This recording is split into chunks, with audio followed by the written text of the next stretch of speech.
तो हेलो दोस्तों, आप सभी का स्वागत है आज के इस नए वीडियो में नए टॉपिक के साथ। तो चलिए इस प्रकार से हम लोग आज की इस पहले से क्लास में आज हम लोग जो शरीर का द्रव तथा परिसंचरण जो चैप्टर है इसके अंतर्गत हम लोग रक्त वाला टॉपिक पढ़ रहे हैं और उसके अंदर हम लोग रुधिराणु के अंतर्गत आरबीसी को समझ चुके हैं, अर्थात लाल रक्त कणिकाएं क्या होती है उसको समझ चुके हैं। आज हम लोग रुधिराणु के दूसरा प्रकार अर्थात डब्ल्यूबीसी अर्थात श्वेत रक्त कणिका क्या होती है इसके बारे में आपको संपूर्ण जानकारी इसके कार्य सहित देने वाले हैं। तो चलिए बिना किसी समय गवाए इसको समझ लेते हैं।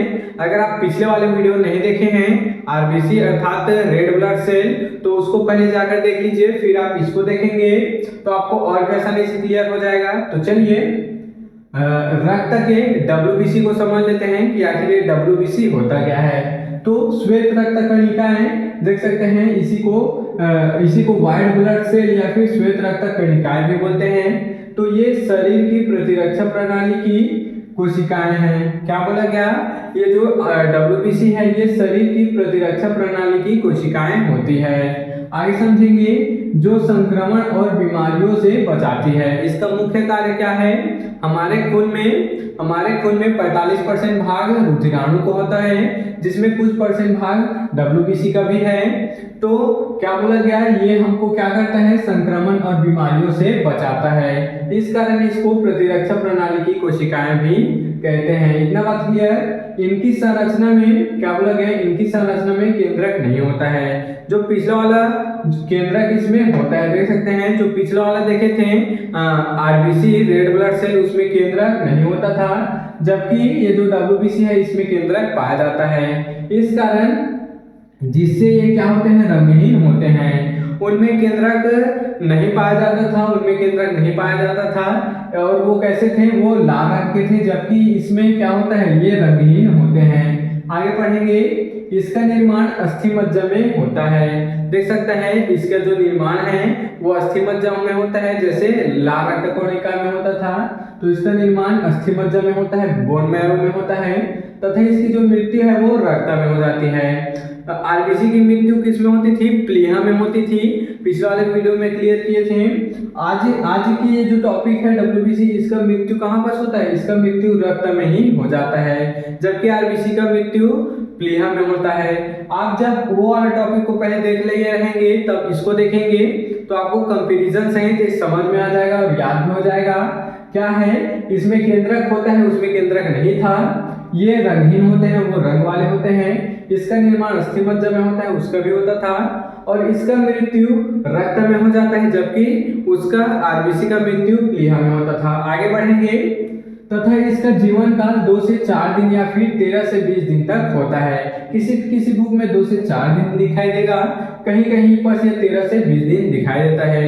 अगर आपके एमसीक्यूज में पूछ दिया जाए तो आपको यही सीक्वेंस दिखेगा, 13 से 20 दिन या फिर 2 से 4 दिन, तो यही आएगा, तो इसको टिक मार्क कर दीजिएगा। तो चलिए अब हम लोग डब्ल्यूबीसी समझ चुके हैं, इसके कुछ कार्य हैं इंपॉर्टेंट, इसको देख लेते हैं। सबसे पहला पॉइंट है संक्रमण से बचाव। संक्रमण से बचाव अर्थात ये बैक्टीरिया, वायरस और अन्य विदेशी आक्रमणकारियों से क्या करते हैं, लड़कर शरीर की रक्षा करते हैं। ये बैक्टीरिया, वायरस और अन्य आक्रमणकारियों से बचाकर हमारे शरीर की क्या करते हैं, रक्षा करते हैं। इतना बात क्लियर। दूसरा देख लेते हैं एंटीबॉडी निर्माण। अब ये एंटीबॉडी निर्माण क्या है, तो ये एंटीबॉडी नामक प्रोटीन बनाती है। ये जो डब्ल्यूबीसी है ये एंटीबॉडी नामक प्रोटीन बनाती है जो हानिकारक जीवों को बेअसर करने में मदद करता है। बेअसर अर्थात हानिकारक, अगर जीव हमारे शरीर में किसी भी प्रकार का नुकसान पहुंचाए तो वो बेअसर हो जाता है। इतना बात क्लियर, किसी भी असर लायक नहीं रहता है। तो ये जो एंटीबॉडी है ये एक प्रकार का प्रोटीन है जो कि डब्ल्यूबीसी द्वारा ही बनता है। चलिए तीसरा कार्य देखेंगे, सूजन और एलर्जी प्रतिक्रियाएं। ये सूजन संबंधित प्रतिक्रियाओं में भी भूमिका निभाते हैं। देख सकते हैं जहाँ सूजन हो जाता है वैसे क्षेत्र में जाकर ये जो डब्ल्यूबीसी वो जाकर वहां पर क्या करते हैं, सहायता करते हैं। अगला देखेंगे मृत कोशिकाओं को हटाना। ये मृत कोशिका को भी हटाते हैं। कैसे? तो ये मृत की कोशिकाओं और कोशिकीय मलबे को भी साफ करते हैं। जैसे कि कोई भी स्थान में हमारा चोट लग जाता है तो स्थान जब गंदा हो जाता है, कुछ दिनों बाद ब्लैक ब्लैक सा हो जाता है, तो उसको भी हटाने में क्या करते हैं? मदद करते हैं। इतना बात क्लियर? चलिए इसका लास्ट कार्य देख लेते हैं, व्हाइट ब्लड सेल का तो प्रतिरक्षा तंत्र। अब ये हमारे शरीर के लिए प्रतिरक्षा तंत्र के रूप में भी कार्य करते हैं। आइए इसको देख लेते हैं।